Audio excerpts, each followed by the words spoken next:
I'm having a hard time today because I really believe in America's better angels. And I know there are millions more Americans that see Donald Trump and the MAGA Republicans and the Project 2025 Christian nationalists for who they are and the danger they are to this nation. But I am afraid. I'm afraid because the media and the Justice Department and maybe the federal government just seem to be refusing to take the threat of Donald Trump seriously.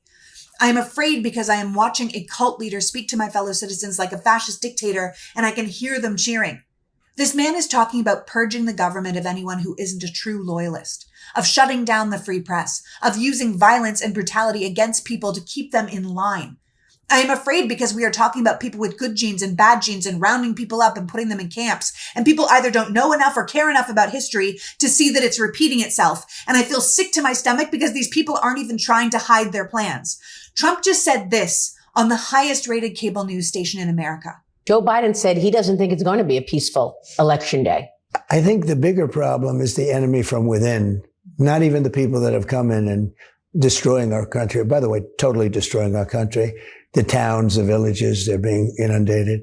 But I don't think they're the problem in terms of election day. I think the bigger problem are the people from within. We have some very bad people. We have some sick people, radical left lunatics. And I think they're and it should be very easily handled by, if necessary, by National Guard, or if really necessary, by the military, because they can't let that happen. He is lying about the election. He is demonizing his opponent, and he is saying he believes we should use the American military on American citizens. He's using the catchphrase, the radical left, but to be clear, that is just anybody who doesn't agree with him. Project 2025 and Trump's own Agenda 47 both plan to use the military to take control of Democratic-led cities. At Trump's rally outside of Coachella, he talked about how it won't end well for anyone who tries to destroy our country. It won't end well. He's threatening us. It is the same mentality that had him suggest a day of unaccountable violence for the police on the criminals.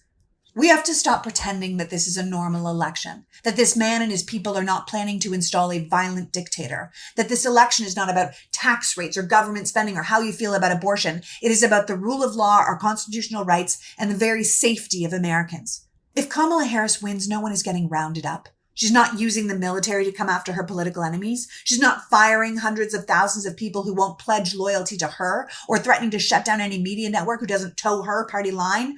No one's life is in danger under a Harris presidency. And the fact that we can't say the same for Trump should be absolutely disqualifying.